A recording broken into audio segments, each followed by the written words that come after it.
There will be a meeting of New Hampshire Fish and Game Commission on Tuesday, February 17th, 2026 at 1 p.m. at the Owlbrook Hunter Education Center. Please be advised that this meeting is being captured on video. If we could all rise and do the Pledge of Allegiance. Pledge of Allegiance to the flag of the United States of America and to the republic for which it stands, one nation, under God, indivisible, with liberty and justice for all.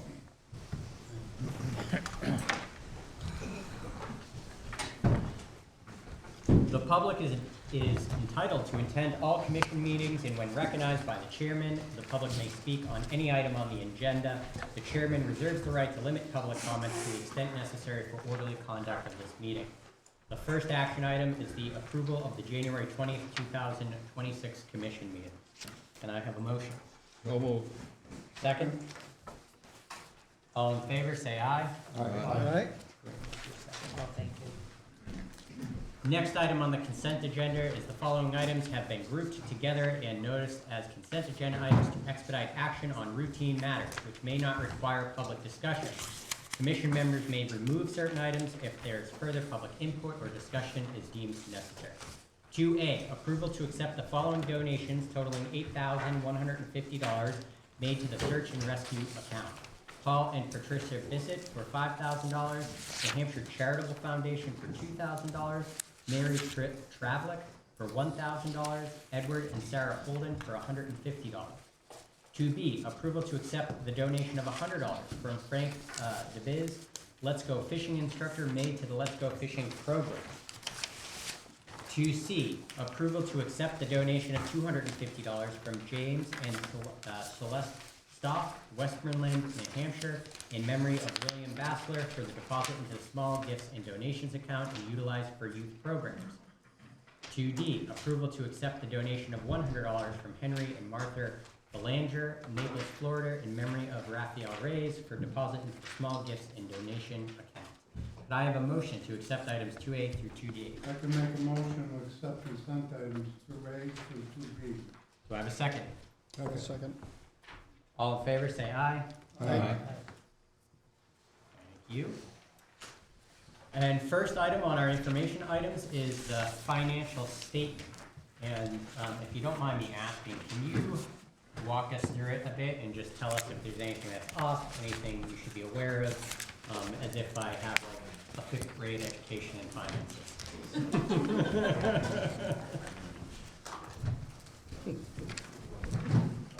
I apologize, I didn't know you'd ask a question, I need my glasses. That's okay, I appreciate it. Well, Chris is not here today, who's usually our That's why I was resident. Well, without him here, I figured we should ask. Microphone. Good afternoon, Kathy Labonte, Chief of the Business Division. And in answer to your question, Commissioner DeRosa, there is really nothing of significance to point out.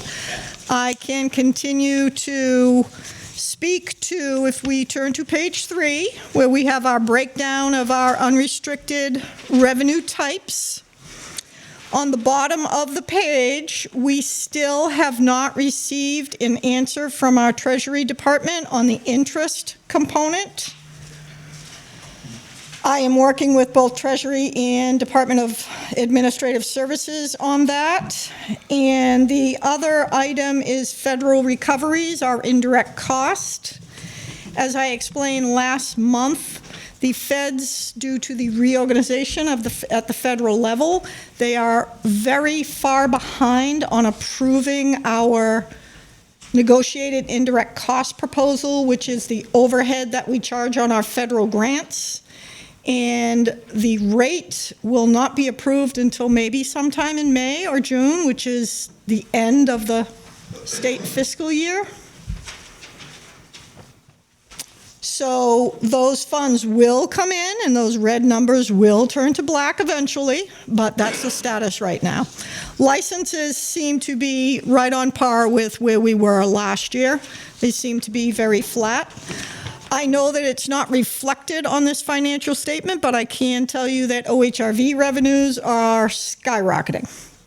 Last month was $1.7 million in registrations that we brought in. And this morning I added up what we have had since February 1st, and we're at 1.8 million. So it's going to be a banner year for OHRV. I know that doesn't help this, but it does in the long run, actually, with the unrefunded, the OHRV unrefunded road toll. The more registrations that are sold, the more funds come back to the department. Anybody on the commission have any questions?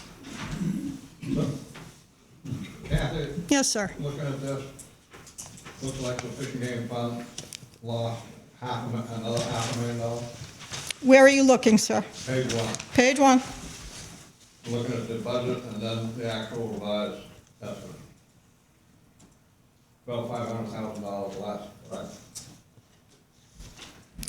Well, the reason why it looks that way is on the first column, right in the middle, you see that red number of $604,058. That's lapses, which is budgeted at 3%. The second column does not have any lapses. The second column will have lapses after the books close June 30th. So we will hopefully not have a $500,000 difference. If you remember, lapses are appropriations that were authorized to spend, but we do not spend them, so they go back into the Fish and Game Fund. Thank you. You're welcome. Anybody else? Thank you. You are Next, we're going to get an overview of the Owlbrook Hunter Education Center. Bear with me just a minute.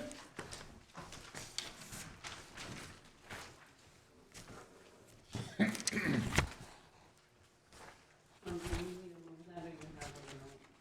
got it.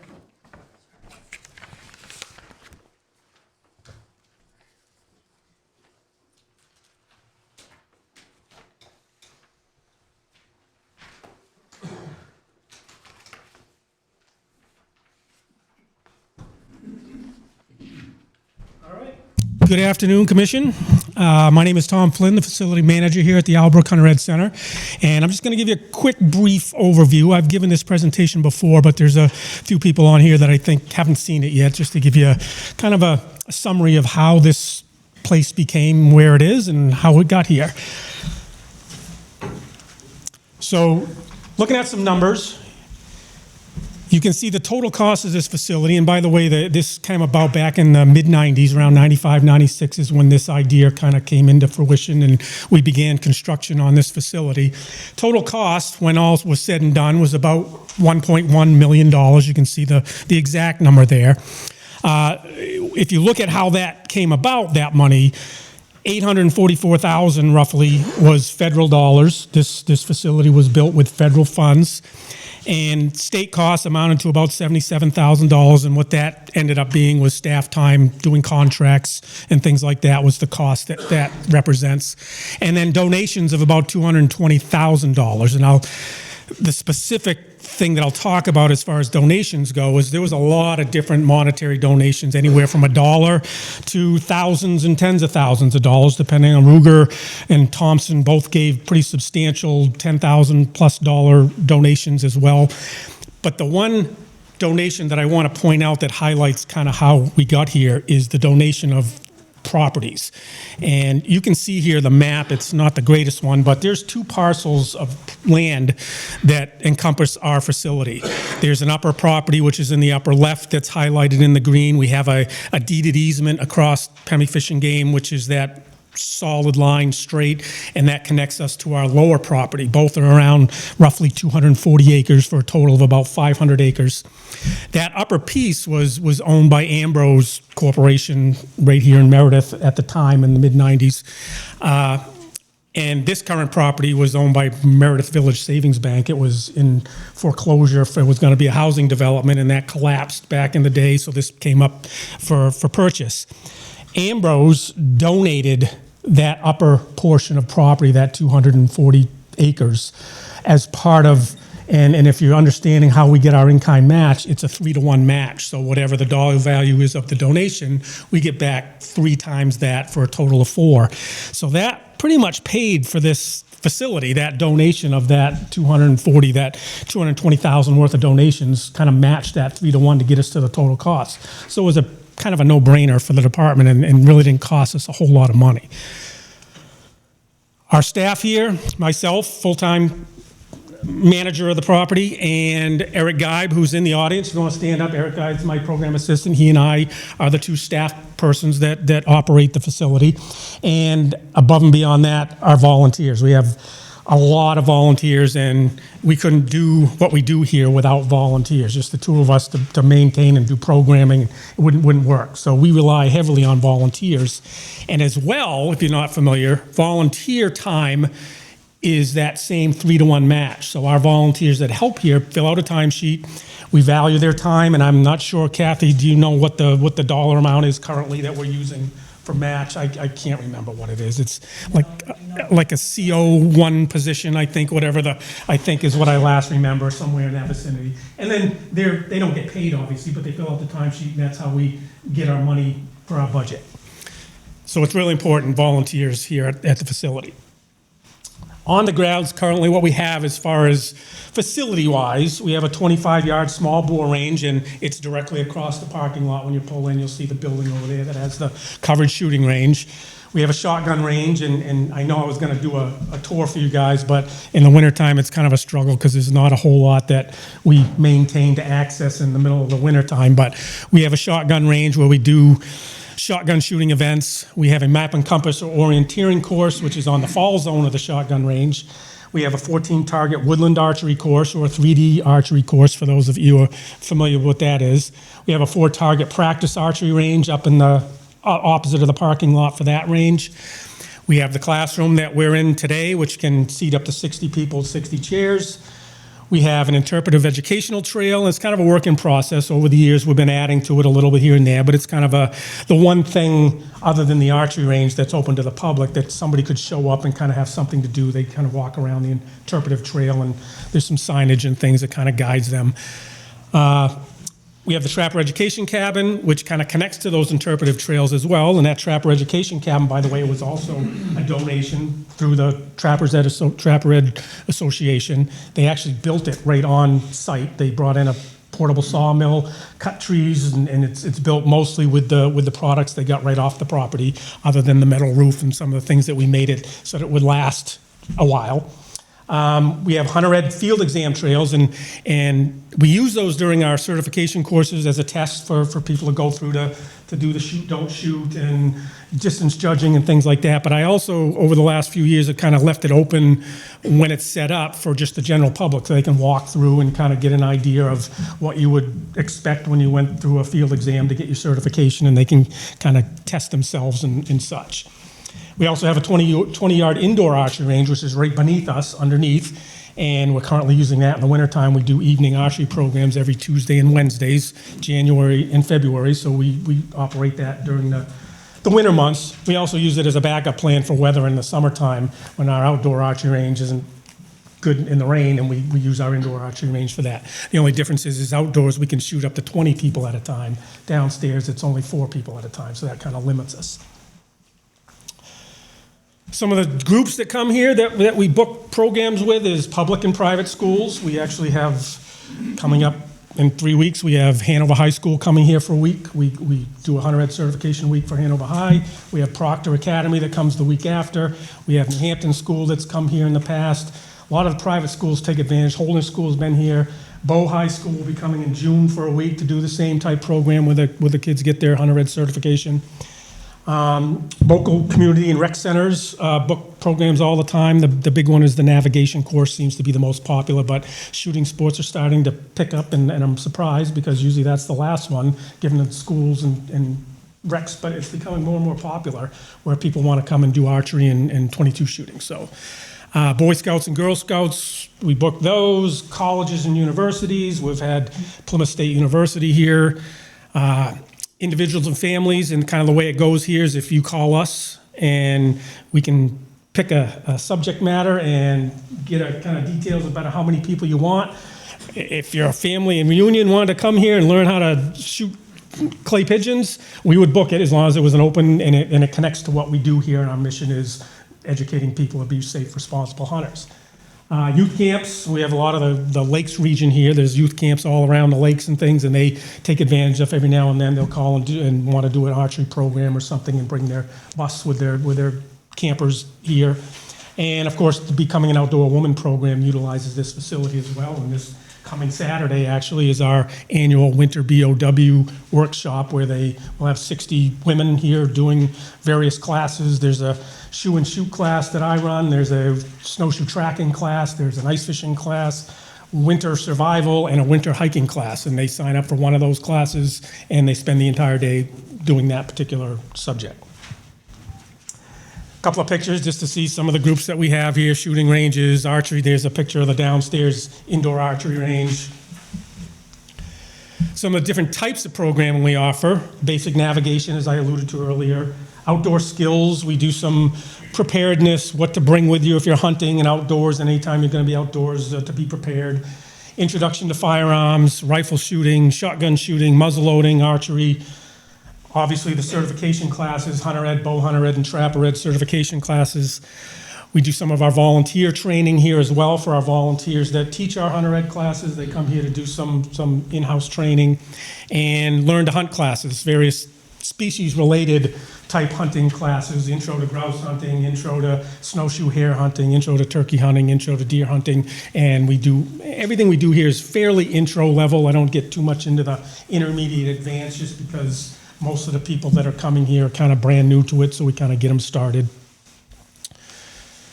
More pictures, and you can see up in the upper right picture there, that's our kind of re-renovated practice archery range up at the archery course. That used to be located right across the parking lot here, but because it was in a different location than our 3D course, people were getting confused, so we moved it from there right up to the parking lot so they can do it all right up at the other gate that you enter the archery range. Pretty quick, pretty brief. Any questions at all? Maybe I can answer them, but sure. I'm curious, in today's world, seems like everybody is lacking in volunteers. How is the situation here? So we're not much better. I mean, we're steady as she goes, I guess I would put you. For me, here at Owl Brook, I utilize a kind of a core group of volunteers that help me specifically here at Owl Brook. They're also hunter ed instructors who could teach a class anywhere in the state, but they live fairly close proximity to I, and I take advantage of that. So I get a really good core group here for me. I'm not worried as far as recruiting new ones. I got a pretty good group, but overall, statewide, as far as hunter ed instructors go, it's been pretty. We've gone back when I was the hunter ed coordinator 20 years ago. We had close to 600 or 700 volunteer instructors in the state. I think now we're in the 350 to 400 range. So it's dropped off some. As long as we don't drop off any further than that, we should be fine. But that is a key part of our volunteer hours to get our match to remain funded. So that is an important question. But right now, I don't see it being an issue. Anybody else? Tom, how long have you worked for the department? 37 years this year. How many? 37. Tanya and I remember back when you had hair. Yeah. Thank you for that. Thank you. I appreciate that. You said it, I was there. I know. He just said that to make sure he recognized who I was because he wasn't quite sure. Well, there's two parcels of land that we had up on the projector there. What's the distance to get to, from one piece to the other? The distance is probably a third of a mile, if I had to give it in just a broad sense. And I can tell you that line that showed on there, if you would actually try to get from one piece to the other following that line, it would be quite a hike because it's on a steep, ledgy. The reason we had to put it on there was a legal thing. We had to have it on the deed, and it had to show that we had access to it. So they just picked the easiest way, and they went from one corner to the other. But if it's not really how we would promote, if you want to go to our upper piece, go to that line and hike to it. We've talked and communicated with Pemmy Fish and Game next door, and they're fine with us kind of just sending people across their property, easier routes to get up there, and that's kind of how we go. But it's about a third of a mile to answer your question. And it's a hike, not a drive. Yes, Okay, yes. that's all. Any other questions? Thank you, Tom. Awesome, thank you. Next, we have an update on the statewide turkey banding initiative from the Wildlife Division.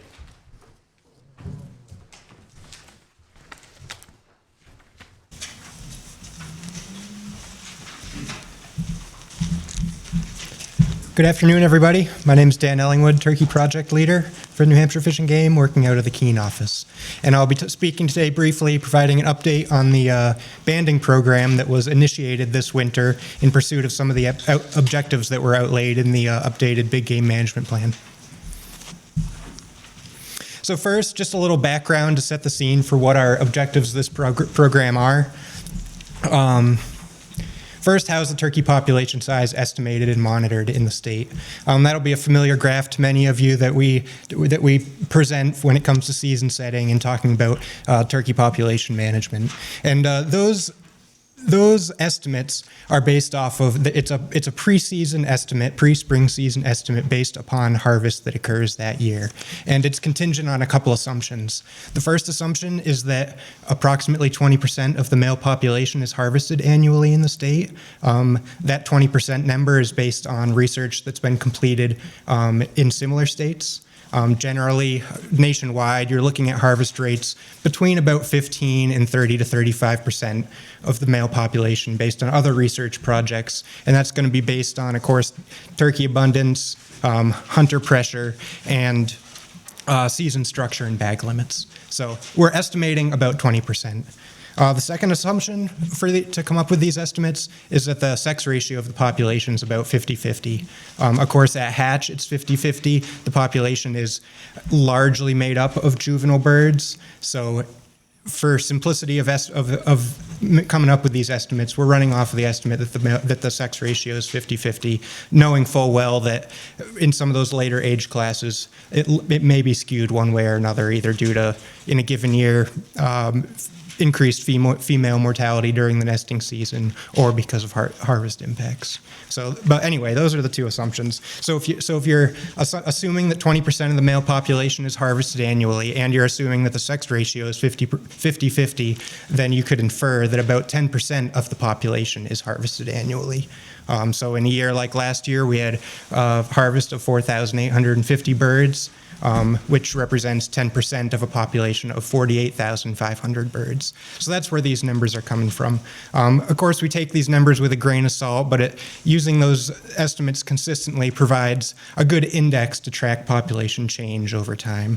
For example, you can see in 2023 and 2024, we saw a slight dip, and that aligned with other metrics that we use to track population trends, such as the spring poult survey. We saw poor nesting seasons, and that impact was reflected in harvest that year. So how is harvest regulated? We've got a month-long season, the month of May, and with a bag limit of up to 2 birds in select management units. The management units where a 2-bird bearded harvest is allowed are those units that have the most robust turkey population. And we measure relative turkey abundance by kill per square mile, number of birds harvested per square mile of what's considered turkey habitat within that region. So kill per square mile greater than 0.75 represents approximately the upper third, the state areas with the upper third percent of, if you were to look at management units on a gradient from relative turkey abundancy, low to high, kill per square mile above 0.75 represents that upper third. Similarly, fall shotgun is afforded in areas with a kill per square mile above 0.5. And that's largely to protect the female population because fall harvest is either sex. So in areas with kill per square mile lower than 0.5, out of an abundance of caution, we limit shotgun opportunity to protect the females, which of course are critical to the long-term stability and population growth potential of the population. So what are the knowledge gaps within this framework? First, we don't actually know what the true statewide regional harvest rate is. We're estimating it based on work that's been done in other states, but those measurements haven't actually been taken in the state of New Hampshire. The second is going to be the relationship between regional kill per square mile and true abundance. In other words, is it appropriate to say a 0.75 kill per square mile in Unit L equates to the same density of birds as a 0.75 kill per square mile in Unit G, for example? So are those thresholds that regulate bag limit and fall shotgun opportunity consistent, or maybe there's something else going on? And we would assume that perhaps they're not going to be consistent because of things like hunter pressure, turkey abundance, and landscape characteristics that may make turkeys more or less vulnerable to harvest in a given part of the state. So that leads us into objectives. First objective is to annually estimate regional male harvest rates, and that's, again, going to be through this banding program, which I'll get into a little bit more. Model male survival rates. Once you have the harvest rate through band recovery efforts, you're able to statistically model the overall male survival rate annually with knowing that harvest will represent a key component of that annual harvest rate. And then use those two estimates, the survival rate as well as the harvest rate, to model regional population abundance estimates. At the same time, the handling and banding of these birds across the state are going to serve as an opportunity to broaden our understanding of New Hampshire turkey population ecology. Some examples of this are the implementation of active disease surveillance, another objective of our 10-year big game management plan, and track things like seasonal dispersal and site fidelity patterns. As you're trapping birds in one location, tracking where they're harvested, and tracking recapture efforts. Are the same hens, for example, returning to the same sites or the same towns annually for wintering purposes? So these are kind of more academic interests, but nonetheless, an aside to those management objectives. And so how's this data going to be used? Of course, this data is going to be used to strengthen our management decision-making here in the state and put us in a position to more accurately communicate with what's going on with New Hampshire's turkey population. It'll allow us to reassess or perhaps validate the current thresholds that are being used to regulate bag limit and fall shotgun opportunity. And it'll allow us to improve our regional population estimates, which we use to track population trajectory over time. So a little bit about the methods. Of course, capture and leg banding is the primary method to collect this data. Birds are it's a 3-year study. This is the first of 3 years of planned capture, and we'll continue to track the recovery of leg banded birds for at least another 3 years beyond the last year of capture. Our annual goal is to leg band 300 male birds with relative equal distribution across 6 regions, so 50 male birds per region. Sites for trapping are being identified by through a number of means, just on-the-ground scouting, word of mouth. We're working in collaboration with National Wild Turkey Federation and local volunteers who are helping us to identify groups of wintering flocks. And we also implement and have for a long time an annual winter flock survey, which is an opportunity for the public to report their observations of flocks and flock locations during the winter months. So that survey has been tweaked this year to with an eye towards connecting with landowners who are interested in supporting this work, and either through baiting or simply allowing access to their properties for the purpose of trapping wild turkeys. Trapping methods. Primary method is rocket net trapping. There's a picture there on the to the right of the text.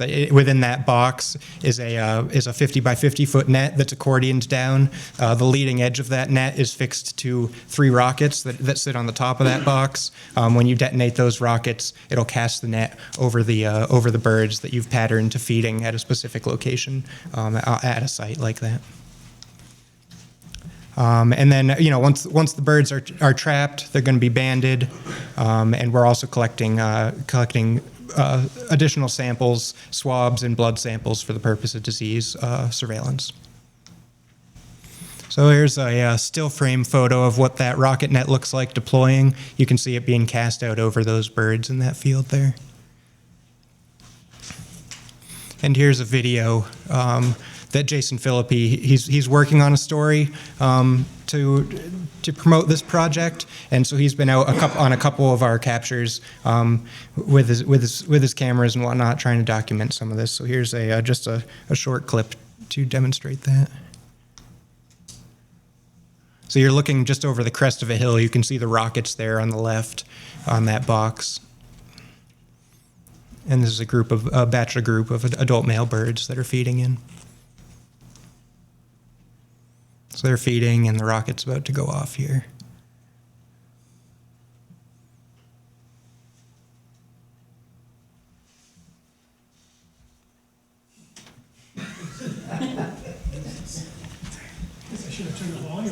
Unfortunately, he was actually filming from a truck, so he didn't have an audio component there. And then here's a video, just a short clip of some handling of those birds. So we're extracting the birds from the net, taking some measurements, and fitting them with leg bands here.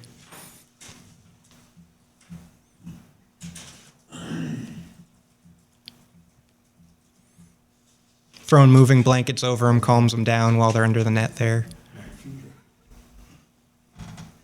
There's Dan Bailey pulling out a bird.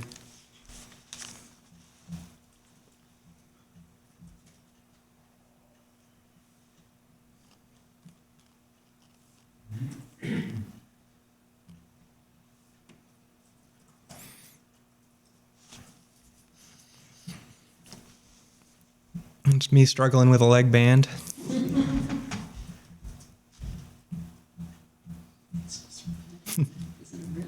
It's a rivet, yep. Yeah, it's a pop rivet, yep. Taking some measurements, spur length, beard length, body weight, and then kicking them loose.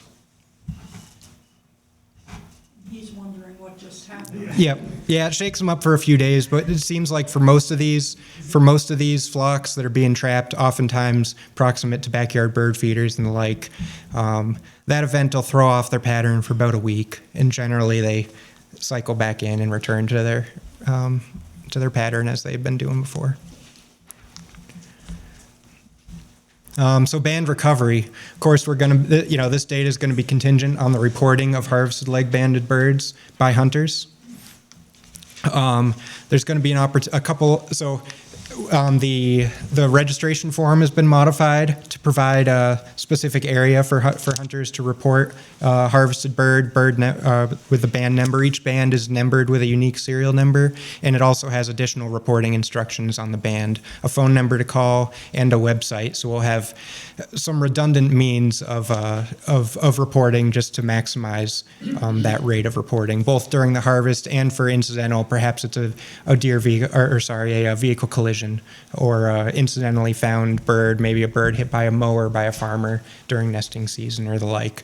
So they can call that number to report. It'll connect to the Wildlife Division, and we'll also have a survey on the turkey page of the website with the website inscribed there that would allow people to digitally report banding. Here's a look at the study areas, and these study areas track with different, approximately with those different thresholds that we had discussed previously with kill per square mile, 0 to 0.5, 0.5 to 0.75, and 0.75 or greater. These regions are also the way that we delineate the state for a number of other turkey surveys to include the Spring Poult survey and the Springtime Hunter Gobbler survey. And here's a depiction of our trapping efforts to date. The green pins represent successful traps. The blue pins represent active sites where we're in the next week or 2 weeks where we will be trapping. For example, there's a site there in Wentworth that we'll be trapping tomorrow.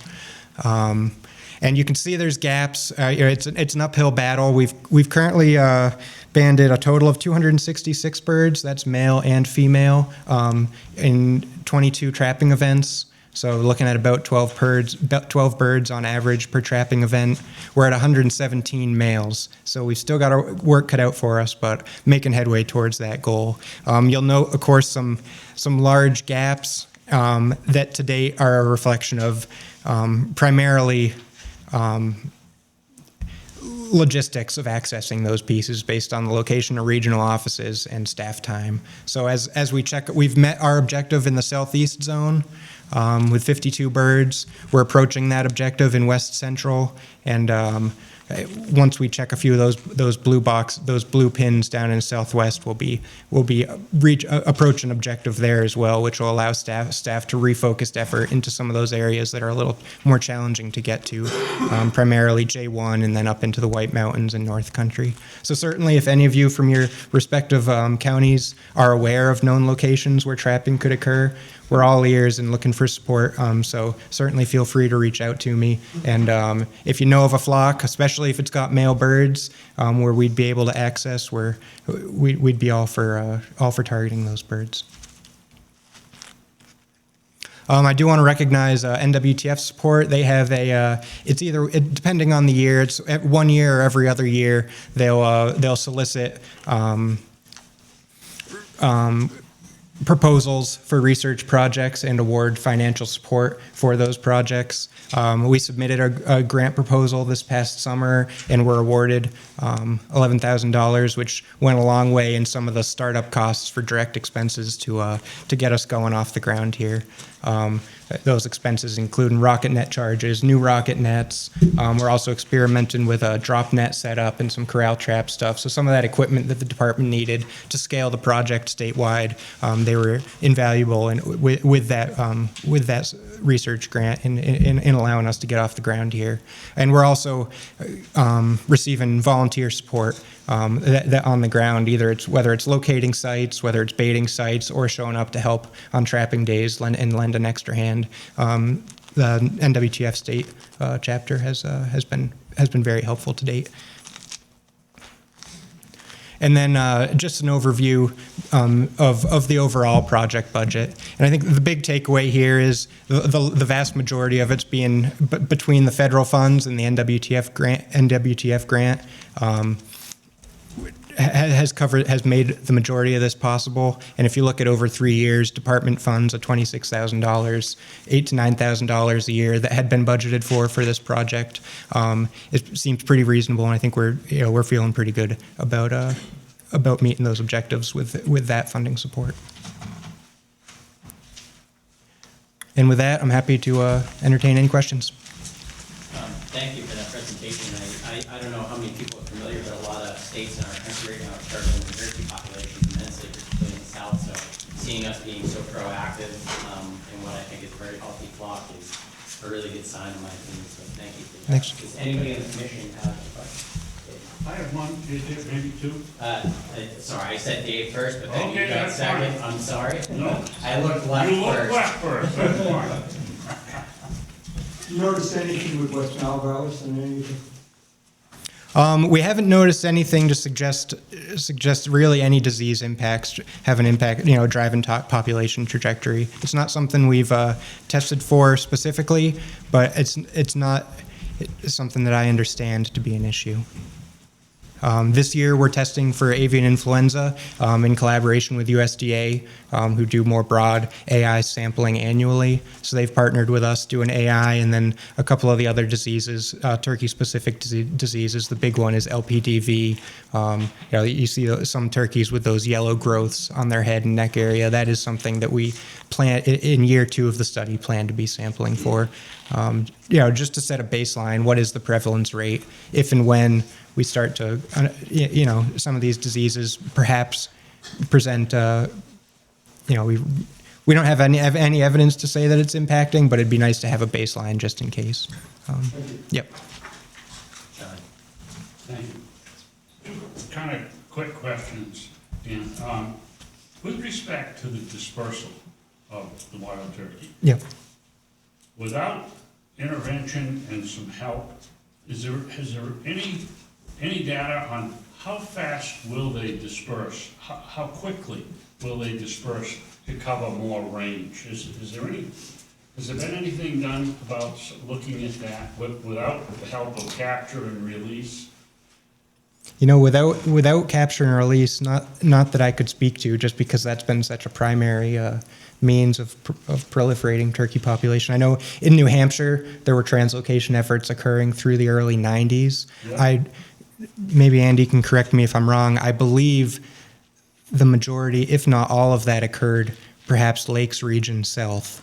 So, and in subsequent years, we certainly saw, and there was, of course, relocation efforts occurring along our borders in Vermont and Maine, but we saw them certainly disperse to the North Country in a few decades, perhaps. Yeah, you know, Ted was pretty aggressive with relocation after the introduction of 75. Relocations occurred up through the 90s, but Dan's right. The northernmost was town was, you know, just across the Lakes region, you know, east to west. Everything north of there has been natural dispersal from those populations involved. Also some probably coming from Vermont, but we kind of assume that turkeys are kind of reached saturation at this point. So it's probably not a lot of range expansion going on anymore because they've kind of filled occupied range. But, you know, it was a key part of the relocation effort back in the 70s and 80s because you can anticipate much slower dispersal if you're just relying on natural processes. Right, okay. I just kind of wondered, second question. Do you have are you aware of any areas in New Hampshire where turkeys have reached a population level where they're not welcomed by every landowner? Is that a problem? Are they becoming a problem in any locations? And you don't have to name towns. Just, okay, but I've had a few farmers that want them out of the bunkers. Yeah. Okay, so I'm just asking. Yeah, I think, the majority of what we hear, and it is limited in some other states, it's certainly a bigger issue. If you talk to Massachusetts, that's what keeps that turkey biologist busy the majority of the time, working in eastern Massachusetts with suburban turkeys. So I'd say what we hear from the general public is primarily coming out of those most densely populated corners of the state where you end up with a particularly feisty adult male during breeding season that might be following somebody around, pecking hubcaps and the like. But generally speaking, we don't hear too much about overpopulation beyond that. And of course, that's going to be from one individual to another, even within a neighborhood. So. Oh, it's always the one bad actor at whatever level, right? Yeah. Thank you, Ken. Thank you. Commissioner Green. Probably a dumb question, but I know, you know, the turkeys are all brought in here originally and, you know, like Mr. Timmons says, relocate. Is there any relocating going on anymore? In other parts of the countries, there's still some. I believe there's. No, I mean in New Hampshire. In New Hampshire, no. No. I'm taking ones from Milford to your house. Well, I'll have you back. You can enjoy them on the table.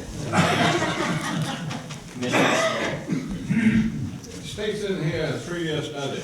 Is this the third year or the first year? This is the first of three. The first of 3 winters of trapping, and the study will continue because we'll continue to track those recovery rates, which is the data that's ultimately going to be analyzed and provided. So that'll probably be for an additional 3 years as that data set grows. I think it's a good idea. I mean, this way, these birds will fly from place to place to place, and these bands will be able to tell you where it was abandoned. Yep. And where it was caught. Might be quite a difference. Yeah, and it's generally so. In Maine had a banding program a number of years ago, and are actually restarting another banding project this year as well. Their greatest dispersal from capture to harvest range was 38 miles, but that was a significant outlier. Generally, it's not much more than 5 to 8 miles from wintering location to harvest, but upwards of 38 is the biggest they've measured. hopefully it'll show that there's plenty of turkey that costs. We're certainly looking for trapping opportunities up there, so. You didn't think you was gonna get away without working out? I thought that'd be the first question. You can tell from the band there. Any other commissioners have any questions? I have one quick question. You mentioned site fidelity earlier in here. I understand site fidelity when it comes to like prairie grouse and stuff. Is there a significant collapse to rebirth based on hen site fidelity for turkeys, like that people have researched, or is it not really a big deal for turkeys? I don't think really a big deal. I may not fully be grasping your question. So when with like a hen grouse, like Okay. if you take a prairie chicken, let's say, if there was development on that property, those grouse can't actually find a new place to nest. Like they're really strict to site fidelity. They have a tough time adapting.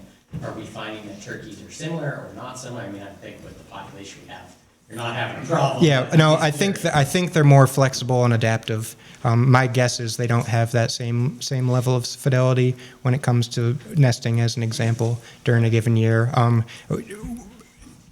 What we'll be able to measure is wintering area site fidelity, just because of the nature of when they're being trapped. But, yeah. Anybody else? No? All right. Next, we have. Thank you. Yes, thank you. Great presentation. Overview of the new online portal for fish tournament applications. Commission, everyone, people of the public. So I feel like, can you guys hear me? Can you hear me? Yeah. Okay. Yeah, it's weird. Okay. Hi. So just wanted to give a quick overview of one of our successes.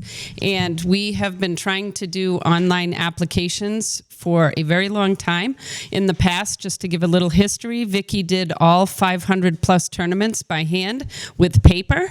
And so it was a much longer process. It was a much longer return rate to our constituents, and so this entire process has increased that.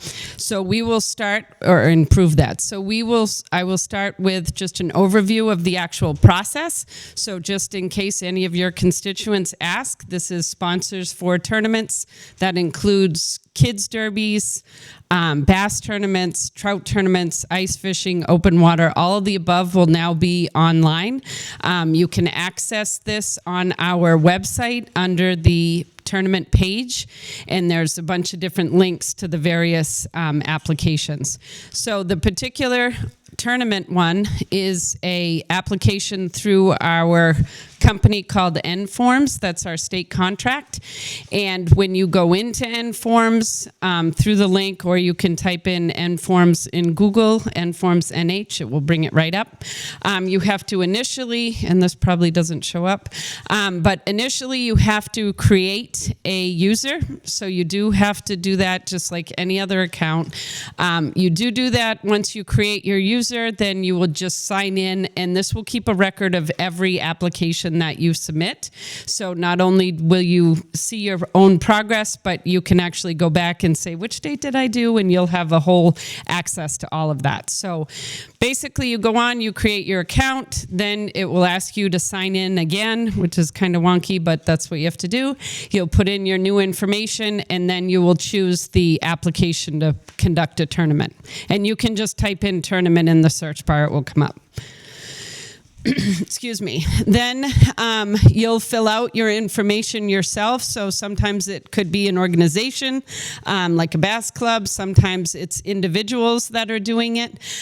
Some of the locations that we have from the past, we now have a drop down, so you can actually type in, start typing, and it will pop up, and you can click on your respective organization, which is great because we had a lot of issues with people changing their order of their name. So we've had people that were TCF Bass, and then we had Bass TCF, and of course GIS and our databases all call that two different individuals, which is super helpful when you're trying to organize this. So now we have it as a drop down, and then of course if it's a new club, you would pick other, and then it immediately does another drop down to let you type in what the name of your club is.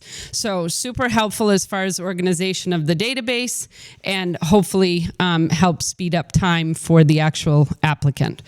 And bunch of different information, and then you would choose what type of tournament, if it's a trout tournament, and other species. So you may not actually be targeting trout, it could be northern pike. And as long as it's not specifically for bass, you would pick that category. Those are $49. If you pick bass, then you have a drop down of various types of bass clubs and bass types of tournaments that are all part of our process, and you would pick which ones. Some of those are free, the school events are free, and the other events are $10.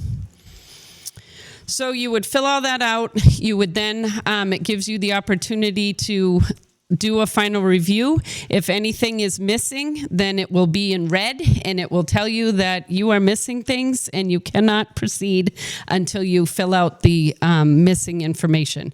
So you do have this final step that, again, lets you verify all your information, and then after this, you're able to hit the certify and submit, and then you can go ahead and proceed.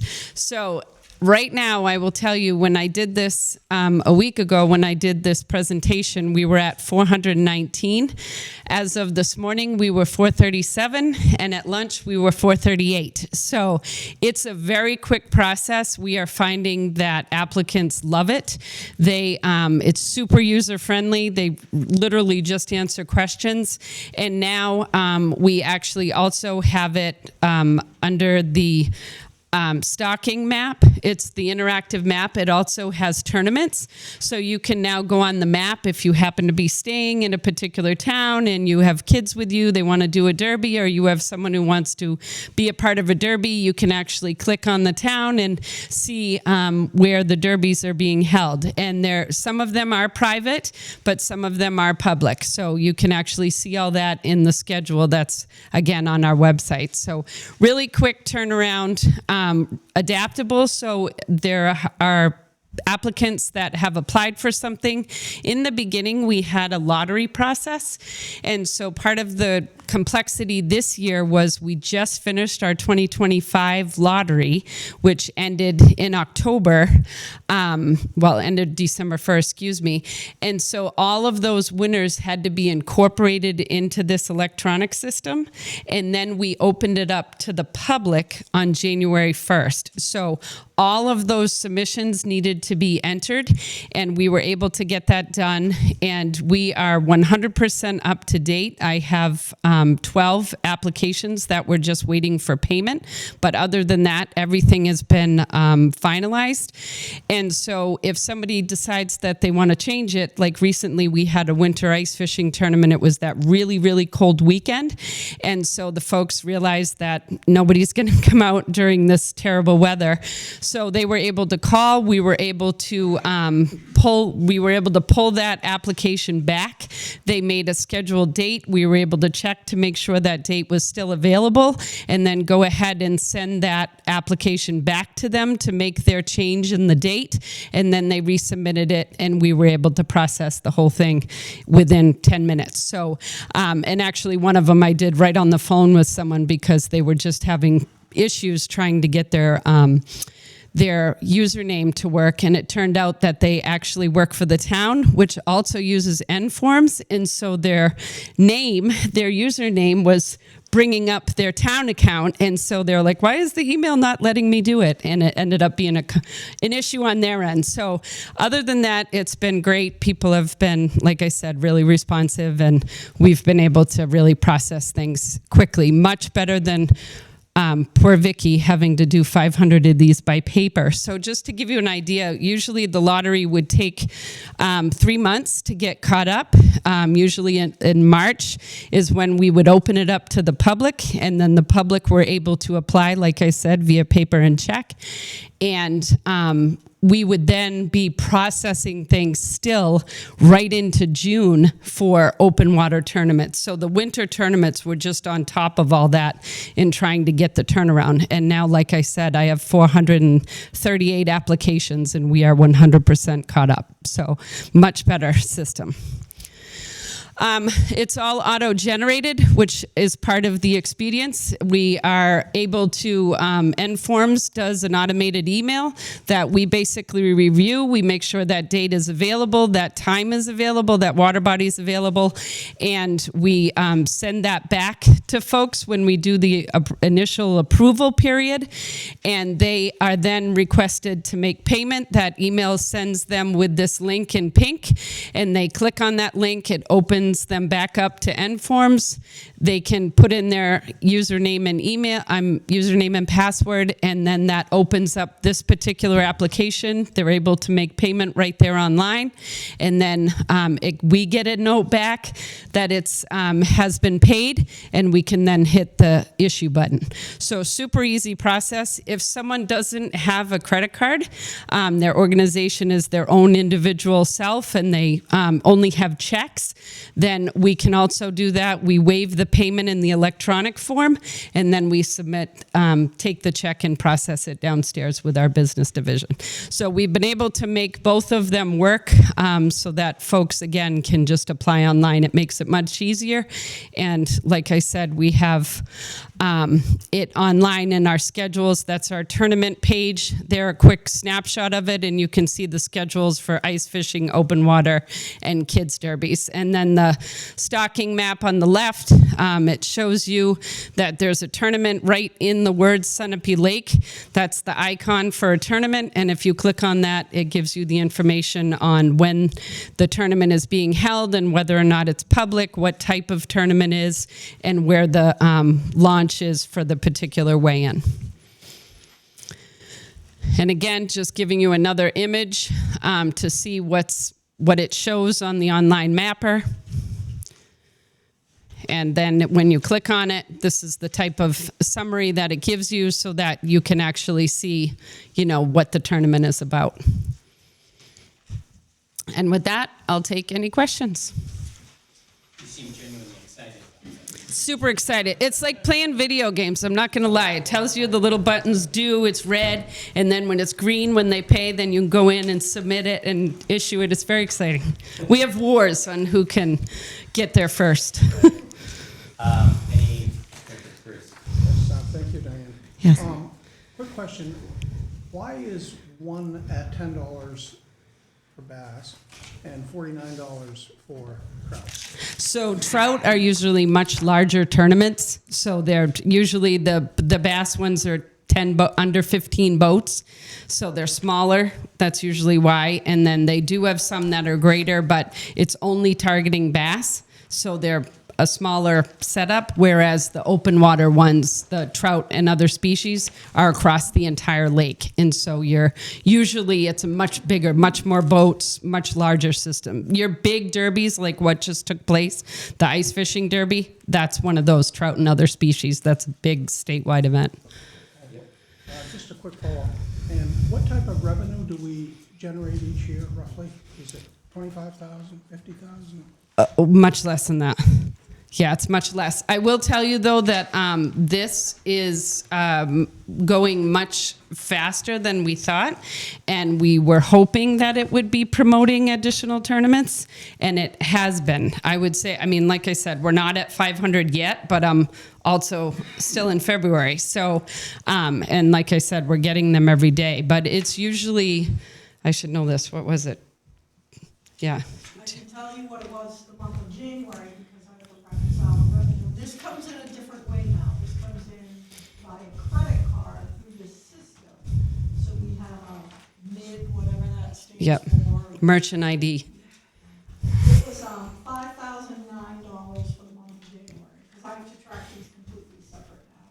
Whereas before, it's run into licensing, unrestricted revenue, $5,009. But annually, it doesn't grow to 20 or 25,000. I think it was under 20. I want to say it was like 15 or 10 to 15. So, I yeah. was looking for revenue, and I didn't know if $49.10 is appropriate, or should it be $49.20? So we're in the middle of discussing that. We're trying to figure that out. All right, thank you very much. So Any other commissioners? John? And perhaps you've already addressed this, so forgive me, Diane, but no, that's okay. with respect to the tournaments, are all freshwater bodies, including trout ponds, open for a bass tournament application on the fourth Saturday in April?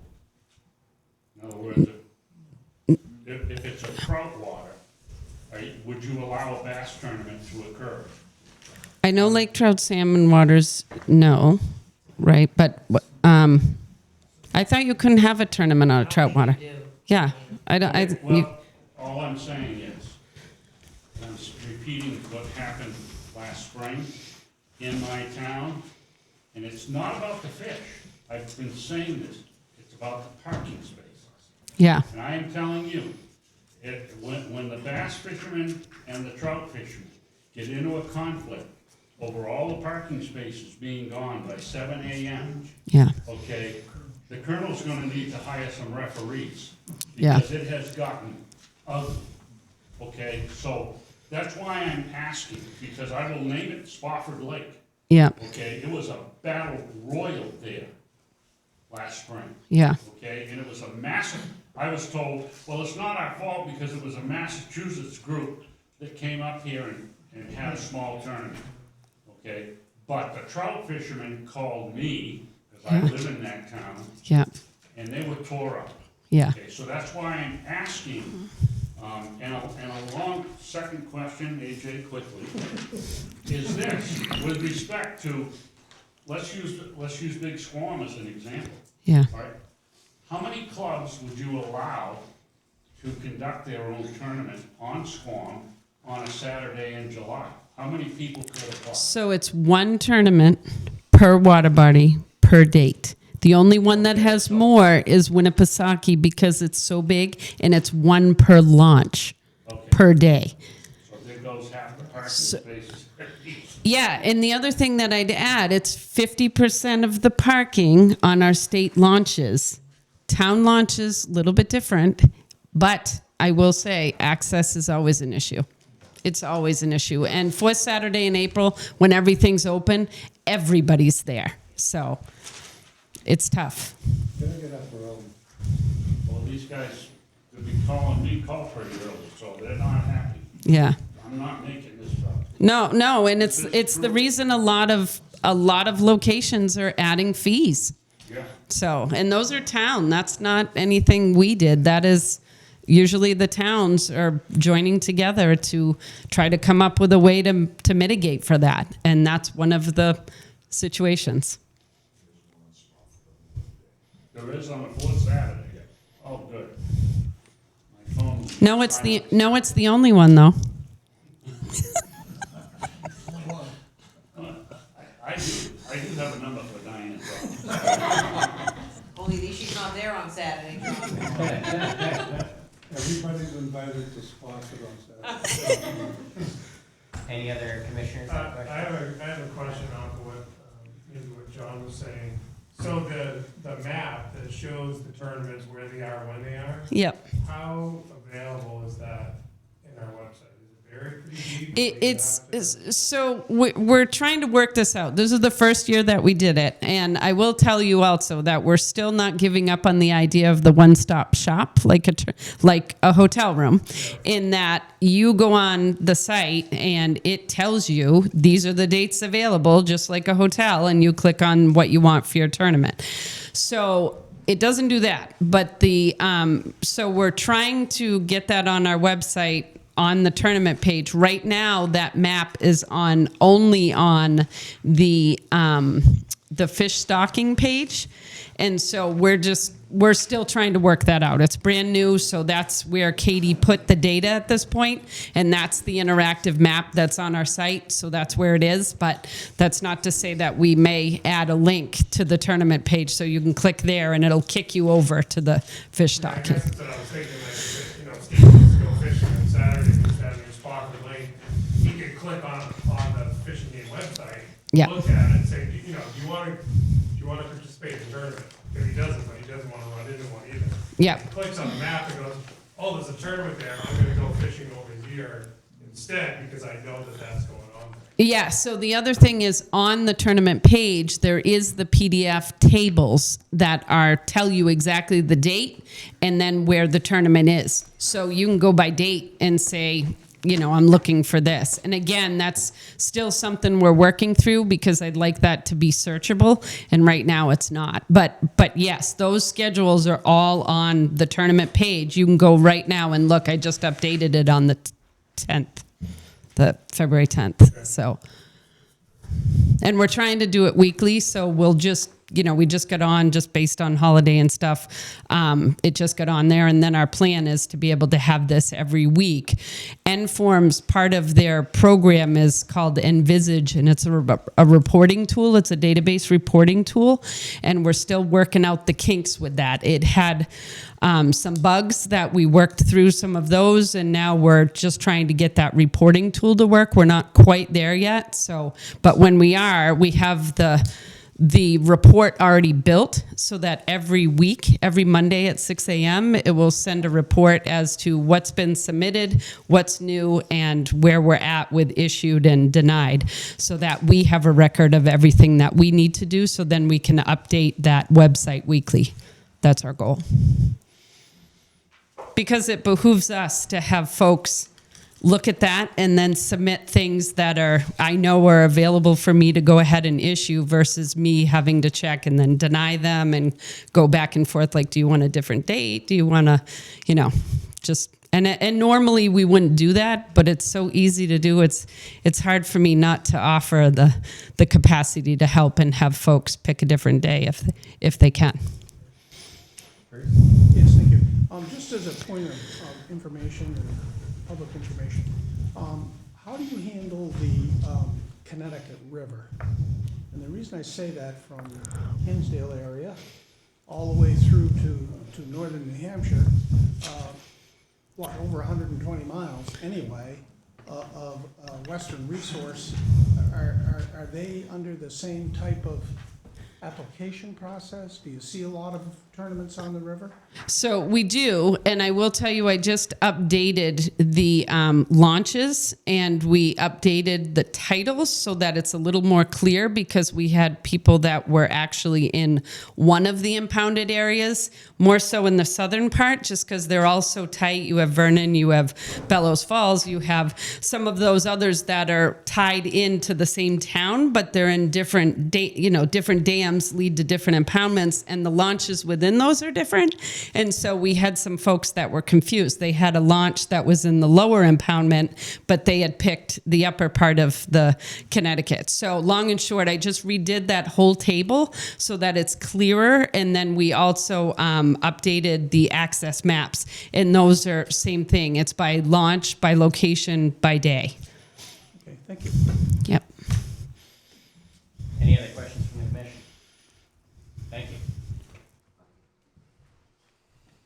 Next up is additional business. Does any commissioner and or the department have any additional business for us today? Not seeing any. We're gonna go on to old business. Do we have any old business we need to close out?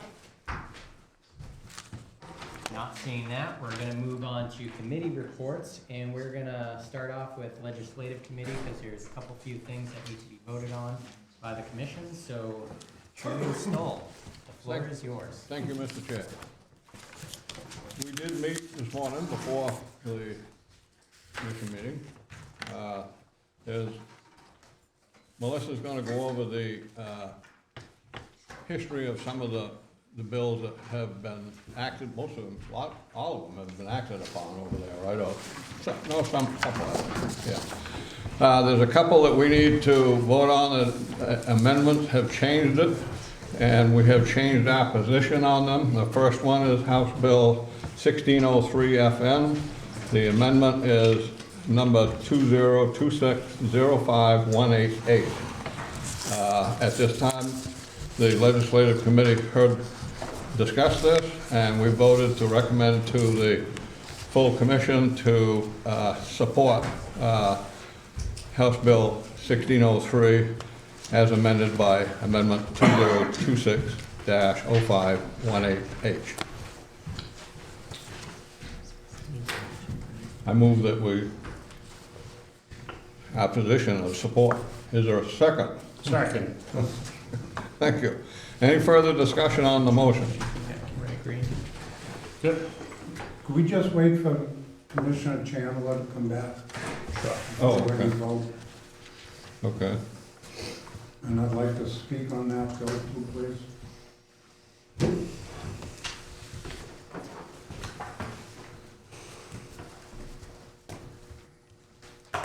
Got so quiet in here.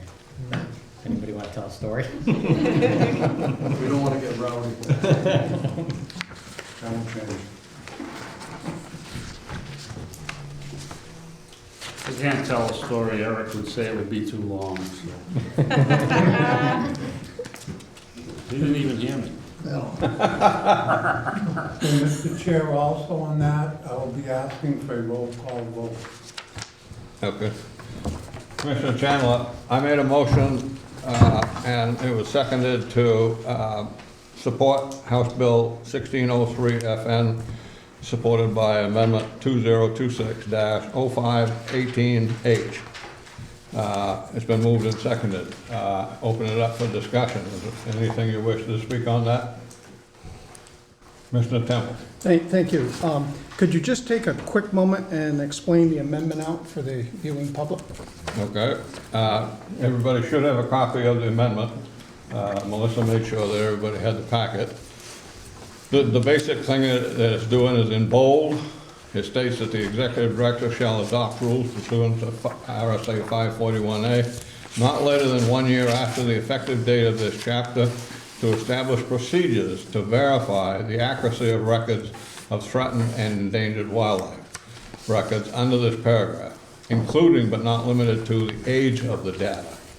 Number 2, the executive director shall adopt rules pursuant to RSA 541A not later than 1 year after the effective date of this chapter to establish procedures to ensure landowner permission is granted for the gathering of site-specific species locations. Thank you. Commissioner Green. Mr. Chairman, I've had 3 constituents in my county, actually within 3 or 4 towns of each other, just where I live, that have contacted me regarding this bill. All 3 own, I consider, large pieces of land, maybe not as large as up north, but very large impacted lands. One of them that also contains walking trails for the public. I know in this bill, a lot of people think it's about the sportsmen. This bill is about everybody, how it's going to affect them. Not just the sportsmen, the people that go out walking on property. All 3 have told me if this bill fails, they will posting their land to no trespassing. The landowner has a right to who can come on their property or not just walk onto it. I started this conversation a couple of months back with Representative DeVito on this bill, when she contacted me about it. She has changed that bill to, I believe now, 2 amendments, to where I strongly suggest that this commission supports this bill. I know in the past, we don't normally change an opinion much, but we have our right to, when amendments come along, that we should be looking at those amendments, look at them closely, and to take another stance on that bill if we have to. I pushed for a vote for this bill today, for the reason being, this bill goes before the House on Thursday. I strongly suggest in support of changing the Commission's opinion on this bill, because A lot of people aren't realizing how much this is gonna affect open property. I've been in contact with, obviously, Jason Stock with Timberland Association, Bob Johnson with the Farmers Association. They're all in support of the changes that have come along. I ask this commission to do the same. That's all I have for now. Commissioner Chandler. Thank you very much, Mr. Chairman, Chairman of the Legislative Committee, anyway.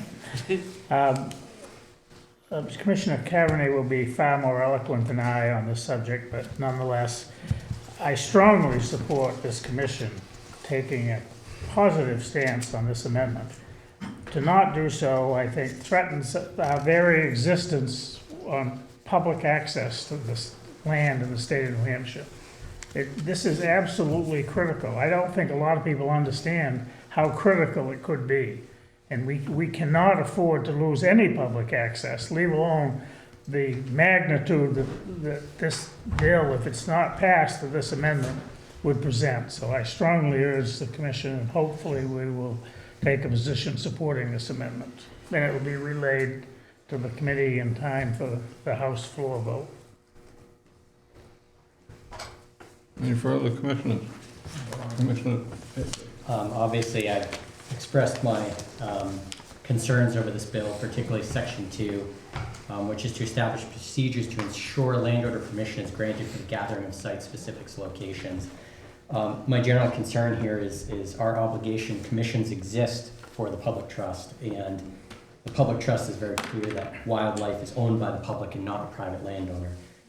Not lost on me the need for our relationship with private landowners and the amount of access we're given because of private landowners. What I worry about is that this whole bill at this point has become a hasty race over the finish line, and I understand because of various changes. I wish it was possible that we could go a second round in this bill to get this language to fit so that the public trust, we don't start setting up in the state of New Hampshire, that our wildlife becomes treated as if it's private property. My concern and part of this is if we look at public data sets like federal GIS data or whatnot, we can see it for any property anywhere, private or public. And my concern is can we no longer access that information as a department? And that's a real concern to think about species-wide landscape management and the fact that we have many transient species, never mind transient game species. I'm gonna continue to kind of dissent on this bill based on these things. Not that I believe that there needs to be a transparent conversation between landowners and this topic. I think they very much have a right to that. I don't negate that, but I do believe that this, as it is written right now, is still not the answer to this problem. Any other further comments from any commissioners? Commissioner Green. Just as a follow-up, I've locked you on that one. You buck. One of the things that I'd like to remind the commission, our job as commissioners is not only just to manage the wildlife, we are also obligated to fight for access. This bill could eliminate access. And it's my job as a commissioner to fight for access, to keep access open. And that's why, it's one of my many reasons of why I backed this bill. My job as a commissioner. I'm not here to keep Fish and Game happy. I'm not here to keep anybody happy. I'm here as a commissioner for my county to keep access open. And that's part of our job. I want that kept in mind, please. Commissioner Cavan. Thank you. Again, not to repeat everything I said this morning, but for the benefit of the public that's here and the balance of the commission that's here, this issue of access to private land is extremely important. And, I've said before that, for all of us to enjoy whatever activity it is outside these walls, if we were limited, to the White Mountain National Forest of 800,000 acres, the lands that are owned by the state of New Hampshire, including the 65,000 acres, more or less, that are owned by New Hampshire Fish and Game, that's not enough room for all of us. People buy licenses because they have access, all right? I wished I had done a little homework and counted the number of times that the importance of private landowners to New Hampshire Fish and Game's mission is mentioned, not only in our website, but in our publications, and what we do with respect to grants, helping private landowners, the entire collaborative effort that we do for private landowners, and we do with private landowners. And it is so very important, and I've said it 3 times at least today. Having worked in the field for a lifetime, having worked with private landowners in literally every county in the state, landowners have changed, okay? Early in my career and in my youth, we would meet with landowners, we would talk to landowners, and it was have a good time, just close the gates. Well, now, the new landowners, they meet you at the gate, and they want to know who you are and what you're doing, and before they say, hopefully, have a safe time, just close the gate. There is a real different mindset, and there are many people that would attest to that. And I will tell you, having dealt with the Timberland Owners Association, Rob Johnson at Farm Bureau, the local farmers up and down the Connecticut River Valley, I am telling you, they are welcoming to a point. And I know that in some people's minds, they won't accept it. But when you go on someone's property, and you go there with a clipboard, your cell phone camera, or a tablet, and you take away from that property, that is a taking. You cannot do that in today's world without permission. And that's why I'm supporting this. If you obtain the permission, then you're welcome to take it. You want to put it in a data file, you want to catalog it, you want to place it in a hard file, you do that. But I am telling you, it is rogue activity. And I don't like using the example because I got an earful of it within the last week. And I was told by a large landowner, you make sure that somebody comes on my property and they take from it, they get my permission. Because if not, I'm gonna go to the feed store and I can buy the yellow no trespassing signs, 50 to a package, and I will put them up. And no one will come on the property unless I give them permission.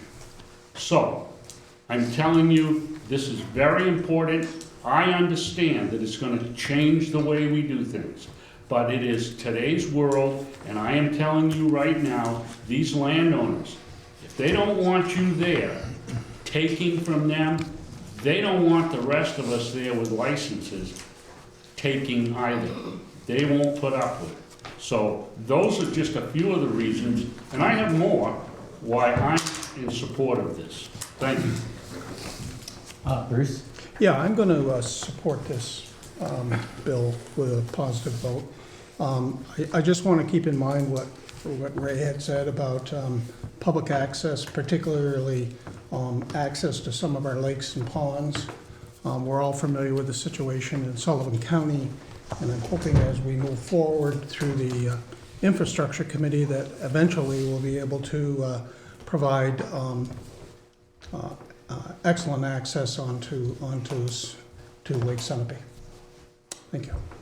Any other commissioners? The only information I had to go with what John said a little bit, the Farm Bureau and Timberland Association manager own about 1.5 million acres. in New Hampshire.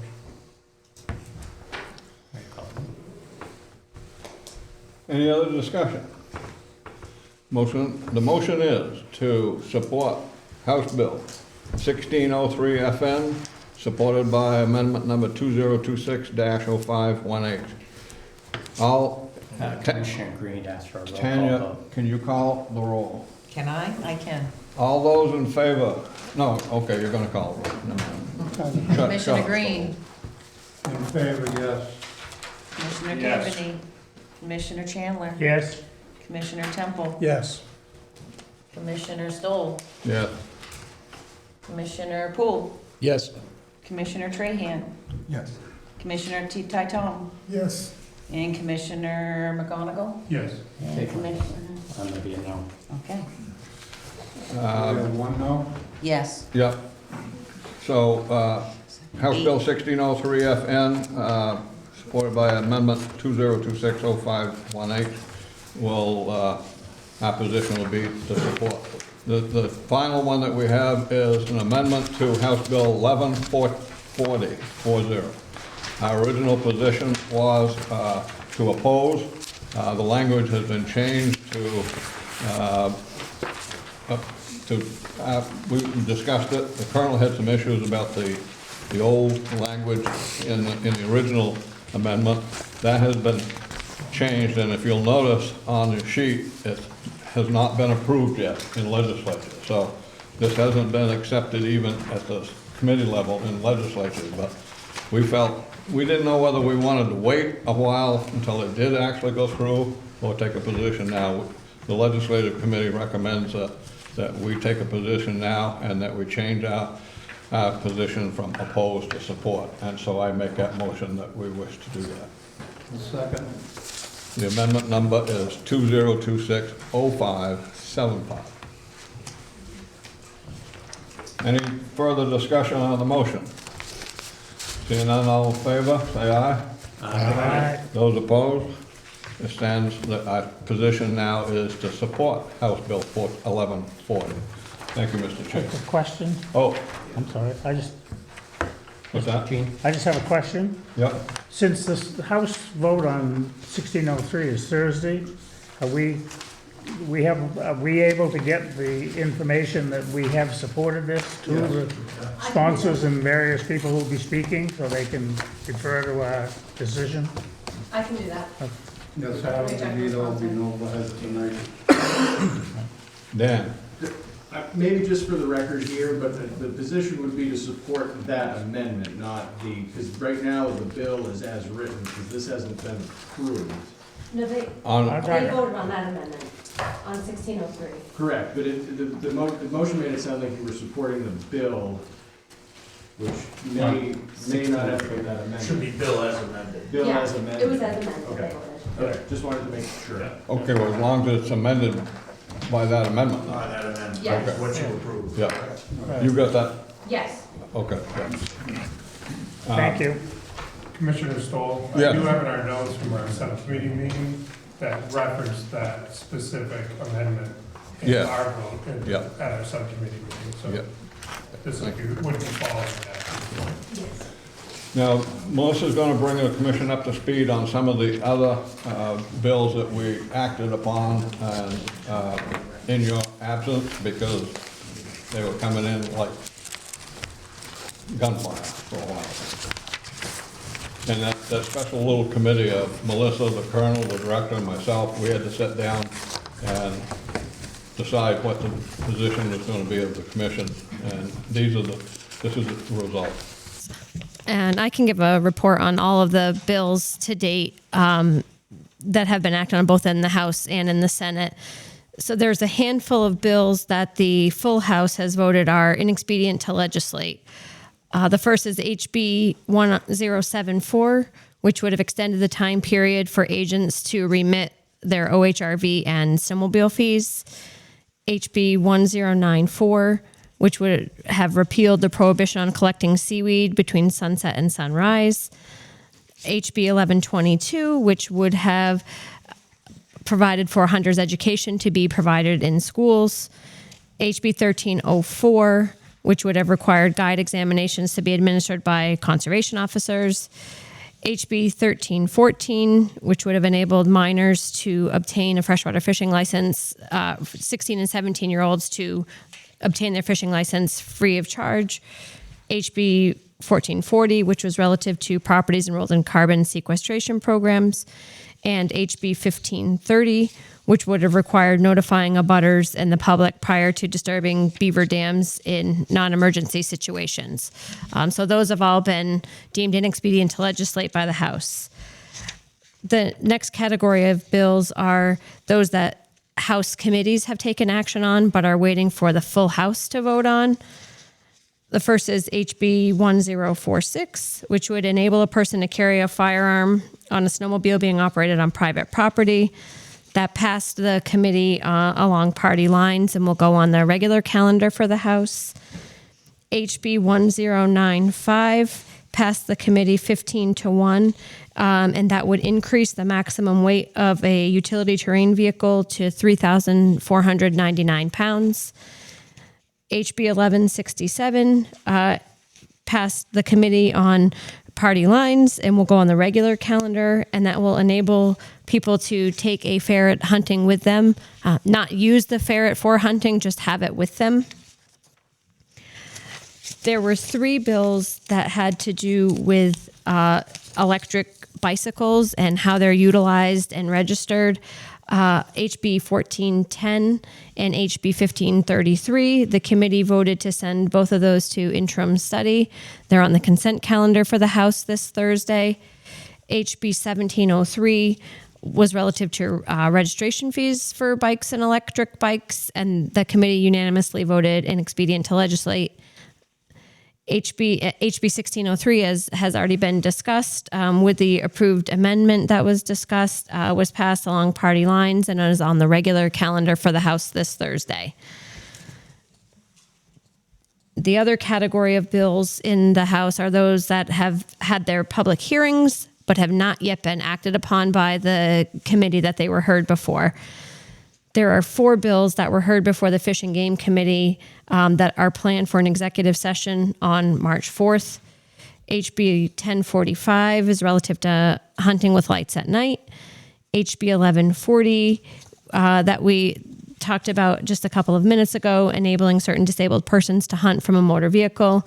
That there's an amendment that will be proposed to that will no longer open that up to the commission, the director's discretion, but be relative to the amendment for people who have lost the use of one or both of their lower extremities. HB 1833 would create a special license for non-resident vessel operators in certain tuna tournaments.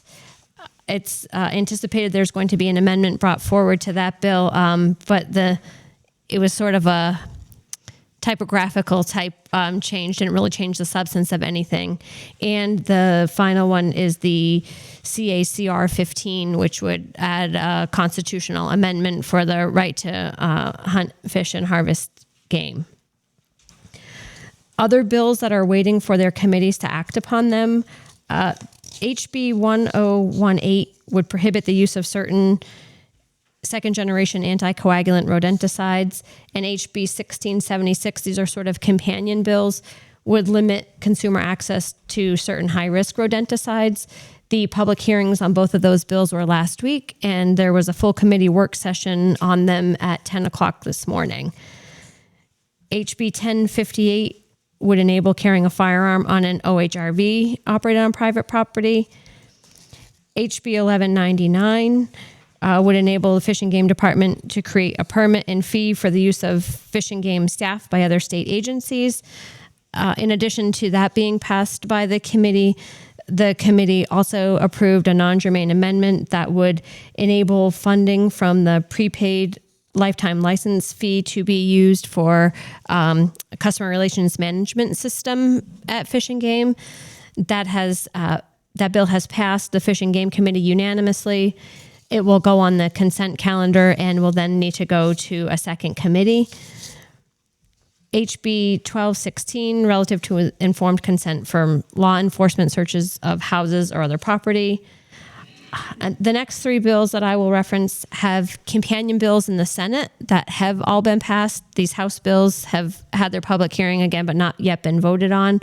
HB 1238 is relative to penalties for the offense of disobeying a police officer.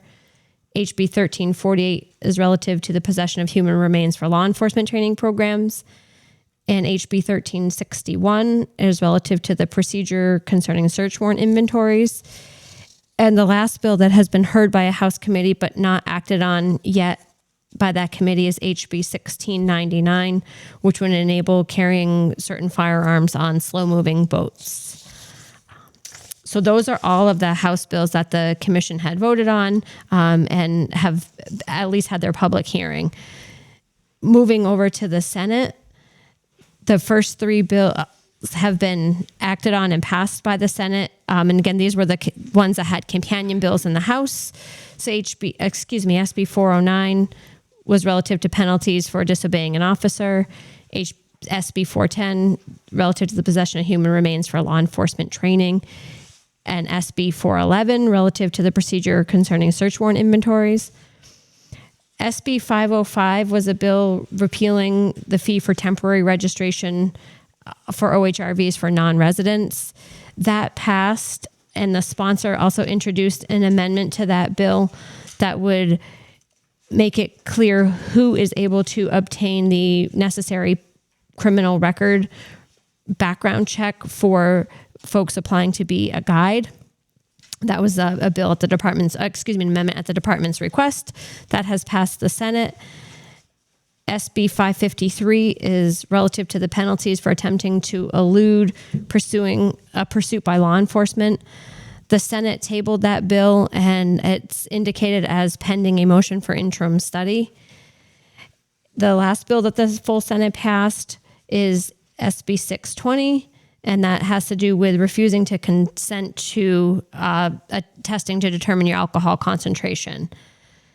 The last bill in the Senate that the Commission and Department have been tracking is SB 448, which would provide for a category of discounted fees for disabled veterans. The discount that they would get on their lifetime license fee would correlate to the percentage of disability rating that they have. The department testified, the commission voted to oppose that bill. The department testified to that effect, mostly noting the significant financial concerns that would raise for the department. The Senate committee passed the bill, the Senate passed the bill, and it has now moved to the Senate Finance Committee, who has not yet taken action. I have spoken to the sponsor of the bill to again express the concerns from a financial perspective, and he has indicated that his intention is when that bill comes for a vote in the Finance Committee, that he will make a motion that it be referred for interim study.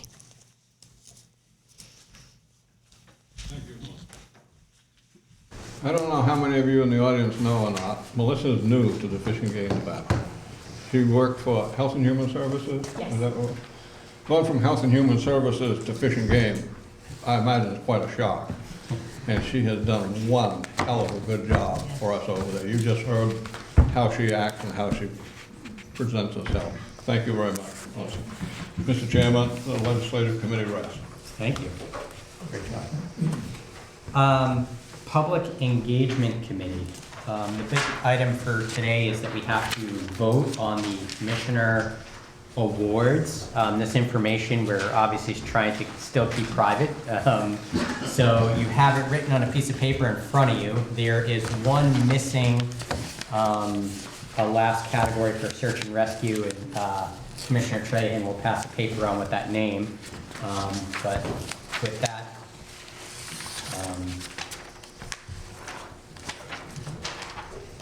I'll let you take over from here, Commissioner Trahan. So we had our meeting last month discussing the categories, and we have 5 nominations that we're looking at and looking for approval. I'll wait until...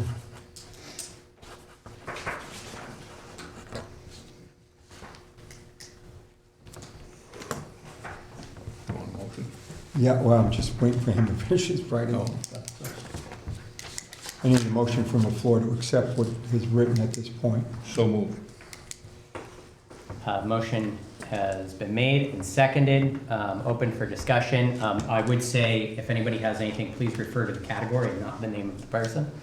And if there's anything that could potentially be of private information towards those individuals, I would say, for that category to be benched, and we would have to go into a private session to discuss that, because it could be detrimental to the person. So with that, Bruce, what do you? Second. I was gonna second. Oh, okay, all right. Motion's already been seconded, so. Any discussion?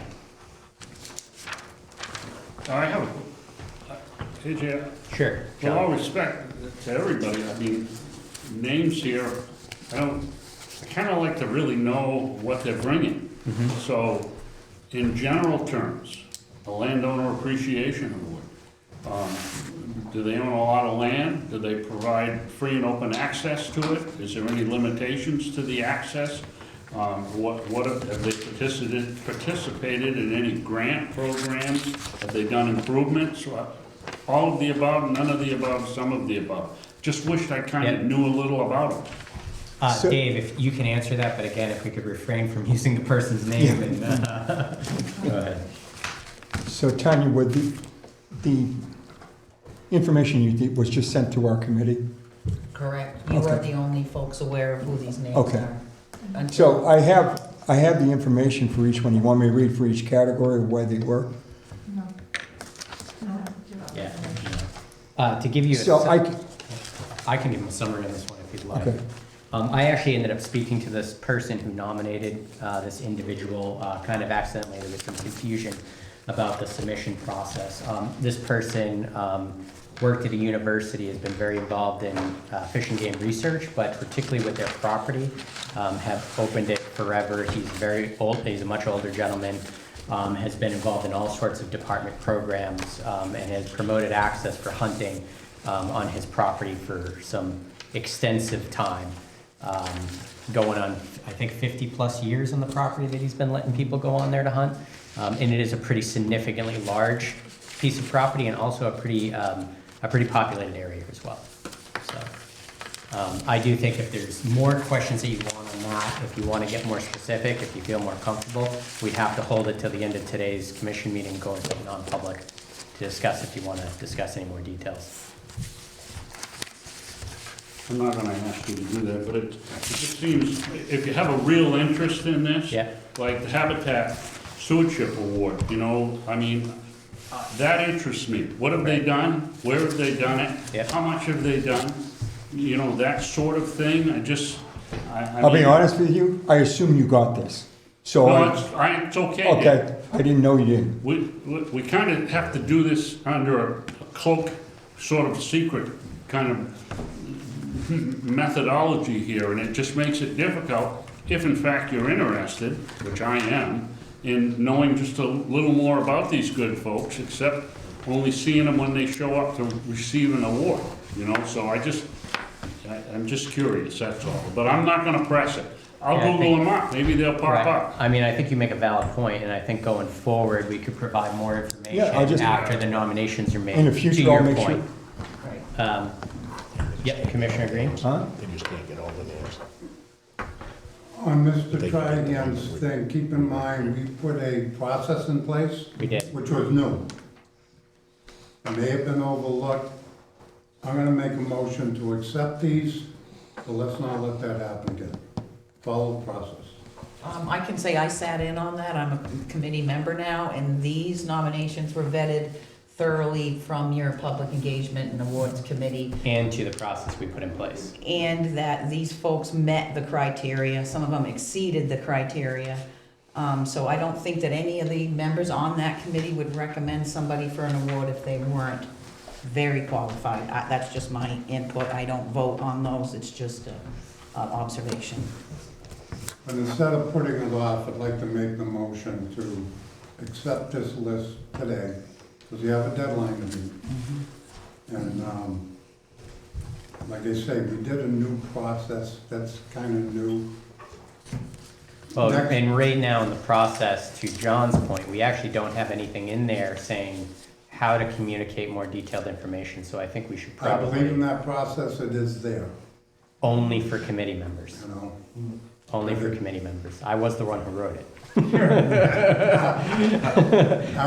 I agree with both John and yours assessment, but he did follow. I was the one who amended it. You did, but I'm just saying, me and you worked on that, and he did follow it, is all I'm saying. But I do agree with John's sentiment for, not knowing, right, exactly. But anyways, any other comments on this? So we have a motion to accept this. we got another question. No, I just had a comment to follow up with John a little bit. What you're asking us to do here today is to trust the process and follow the recommendation of our committee.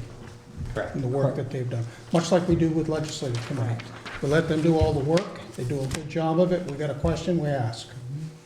Okay, but I do think at some point in time, it would have been nice to at least know who they are and what they do. So, it sounds like it's been vetted in committee. Yes, and to be clear, this is, for the 3 years that I was chair of this committee, this is how we did it. We never actually provided more information past this, which, again, I do agree. But just saying that this has been, this will be the 4th year that I've seen it done this way, so. Any other questions? I move the question. Call for a I vote. think you had a second. All in favor?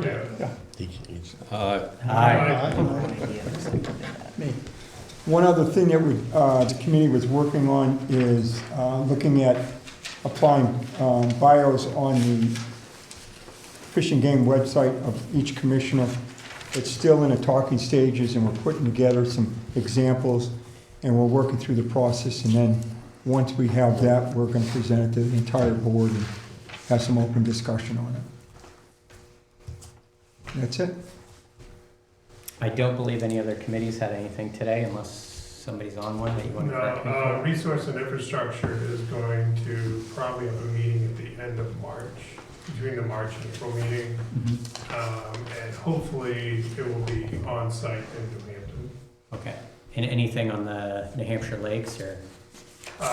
No, they have a meeting on April 1st, which is a joint meeting with Rivers Management Advisory Committee as well. Going to discuss cyanobacteria and dams will be discussed at that joint meeting down at DES. And they have a legislative tracking system identical to ours, and the only crossover between that group and this one, and I believe Rivers too, is was 1603. And they were just tracking it, they didn't have a position on it. All right, commissioner reports. Jim, I'll let you go for the Seacoast first. Okay, thank you, Mr. Chair. The Atlantic States Marine Fisheries Commission had their winter meeting, February 3rd to the 5th. There were a couple items of interest to stakeholders in New Hampshire. First was the striped bass. When it came to regulation for measuring striped bass, there were some minor inconsistencies amongst the states where striped bass are harvested.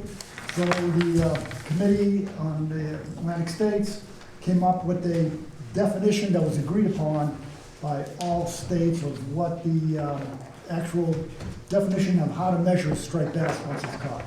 I'm happy to report that the definition that's contained in our Saltwater Digest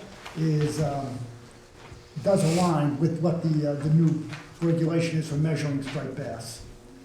And on the American lobster, the Lobster Technical Committee agreed that it's going to monitor the lobster stock for future productivity and environmental concerns, and if there are any issues in productivity or reduction in settlement, that they will seek industry stakeholders' input as to any future management tools that might be necessary.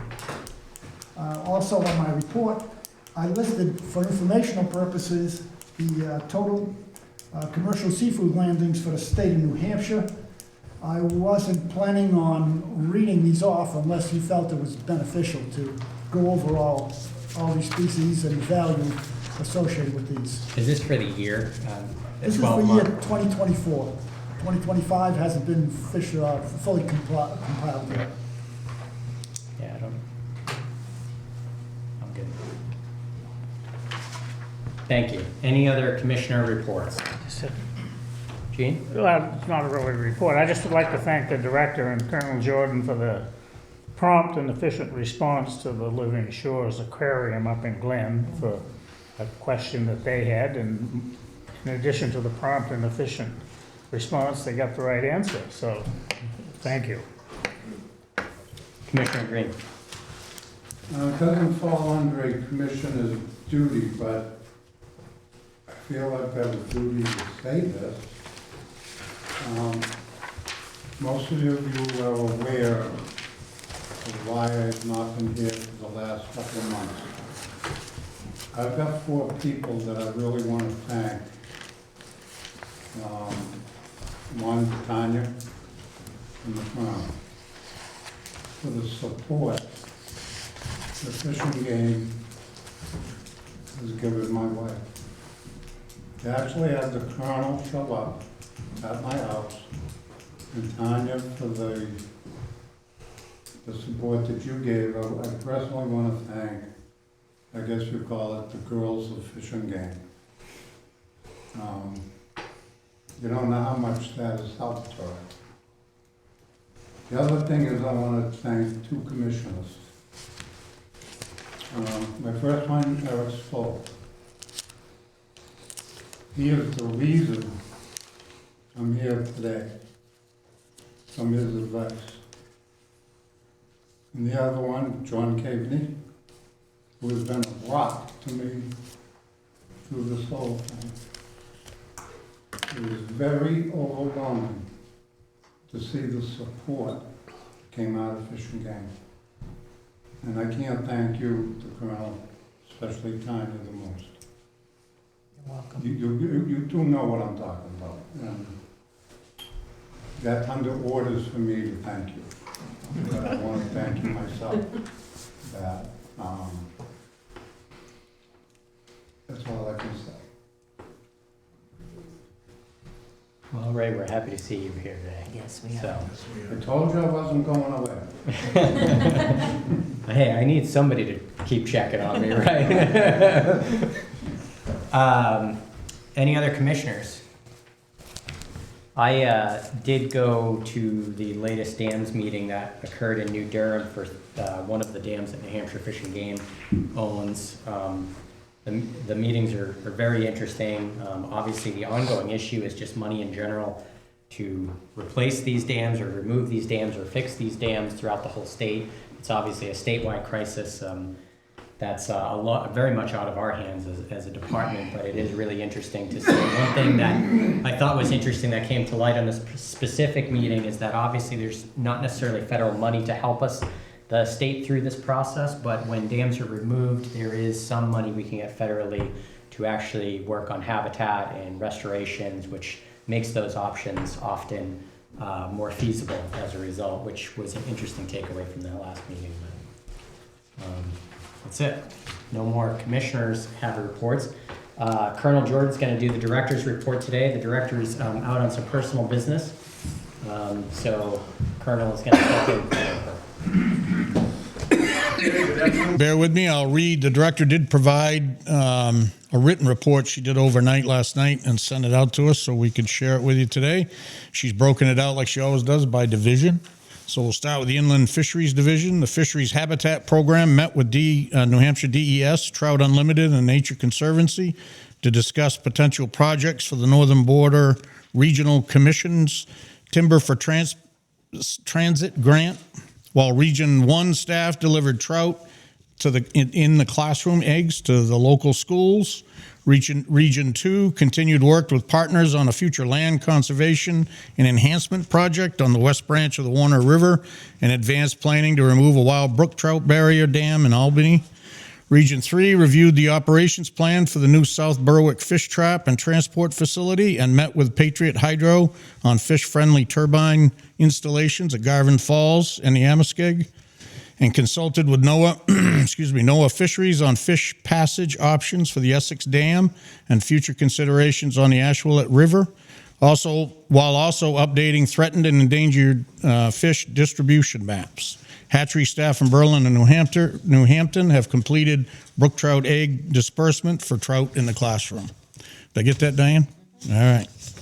The Wildlife Division, the staff participated in regional conservation meetings for bats and New England cottontails while continuing major winter wildlife monitoring efforts, including statewide waterfowl trapping and banding, now exceeding 600 ducks, and fitting hen mallards with GPS transmitters for a multi-jurisdictional study. We heard today about the turkey banding. It's also progressed with 230 birds marked towards the goal of 300 males. A second forest management entry at Webster Lake WMA has expanded young forest habitat through new openings in hardwood, hemlock, and pine stands. And staff are finalizing the FY27 habitat and infrastructure project list ahead of the late February prioritization. The Marine Division, the Marine staff have conducted daily coastal smelt surveys, supported the New Hampshire Oyster Task Force, redeployed a passive acoustic monitoring device with partners, and participated in regional acoustic data discussions. They've also completed annual first aid and CPR training, coordinated with Adrenomus species and habitat initiatives, and the Marine Division Chief represented New Hampshire at the January New England Fisheries Management Council meeting and briefed the House Fish and Game Marine Resources Committee on Marine Division data and management.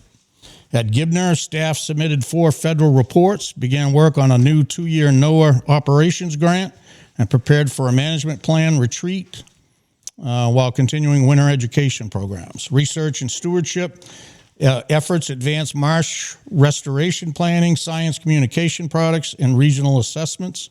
And the staff hosted Coastal Conservation Commission Roundtable and met with the Great Bay Stewards Leadership Committee. Facilities work progressed on the Greenland campus. Managing planning project and seasonal improvements at Glen Cove have been completed with final landscaping planned for the spring. The Law Enforcement Division, while being led by a very young and capable colonel,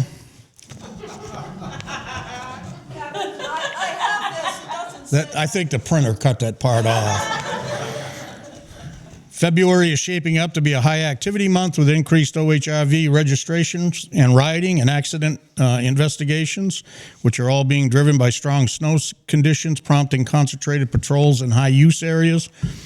Officers are supporting major winter events, including the Easter Seals Ride-In in Gorham, the Rotary Ice Fishing Derby in Meredith, all while responding to frequent hiker assist calls as winter conditions intensify in the North Country and at our higher peaks.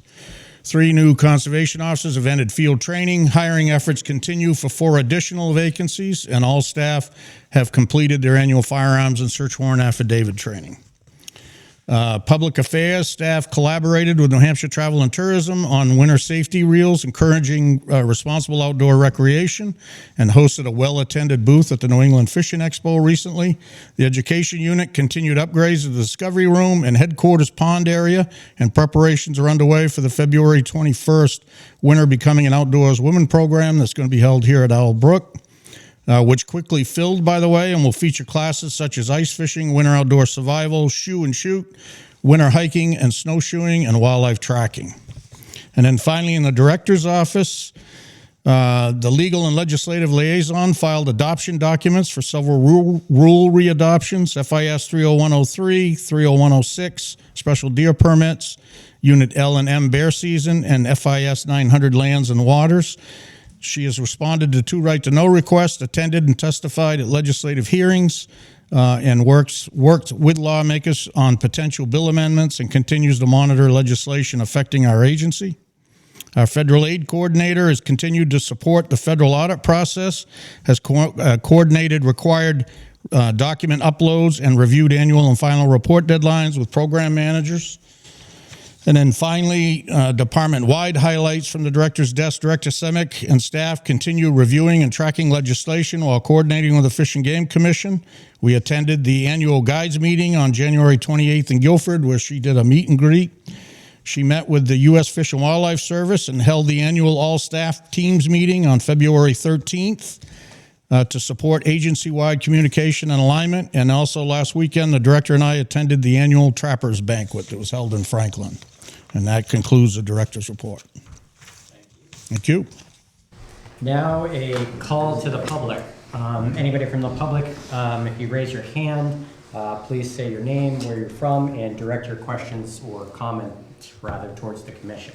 Anybody from the public have anything to say? Can I ask a question of the game department? Oh, definitely not. No, I think Dan will welcome the question. Well, I was just wondering if you might have a quick update on the Fisher study. Andy, want to give an update quick update on Fisher? Yeah, so currently, Say your name. Andy Timmons, game program. Dan Dockham asked a question about an update on the Fisher study. What I can tell you is staff as well as some volunteer trappers have been busy this winter trying to catch Fisher. Our target is 100 Fisher over the course of the study. That's a 3-year study right now. We have captured 41 Fisher since the study began, and currently have about 23 on air. So the remainder have either slip collars or been mortality events. So we're at 41 out of 100. We will be trapping through about early March. I think March 6th is kind of the cutoff date because we don't want to interrupt breeding activity. So we have another month or so, or not quite a month. So trying to ramp it up here in the final weeks of the winter trapping season. Can't say a lot to date. We have had some motor vehicle related mortality. We have had a bobcat mortality. One of the things we're really going to be looking at with these carcasses is levels of rodenticide, but we're waiting to ship all samples in bulk, so those samples haven't been shipped yet, so we can't say a lot at this point in time. But to date, there's been no, it's very early on and this is very preliminary, but there's been no smoking gun as far as mortality, and survival seems to be pretty reasonable for these animals. Kind of my observation from talking to those who are trapping is that, you know, it's pretty clear that if you get a Fisher on camera at one of your bait sites and you set a trap, you can count on 2 to 3 weeks before you seem to see that Fisher again. It takes some time. Our fur bear biologist, Jake DeBow, has been doing very well trapping Pittsburgh. He has collared 5 Fisher to date in Pittsburgh and has another 3 or 4 that are actively hitting traps and hitting bait. So I think we will really bolster sample size up there before the end of the season. So that's kind of a general update to date. Thank you. Thank you. Any other questions from the public? Not seeing that. Can I get a motion? Motion to adjourn. Thank you. I'll second it.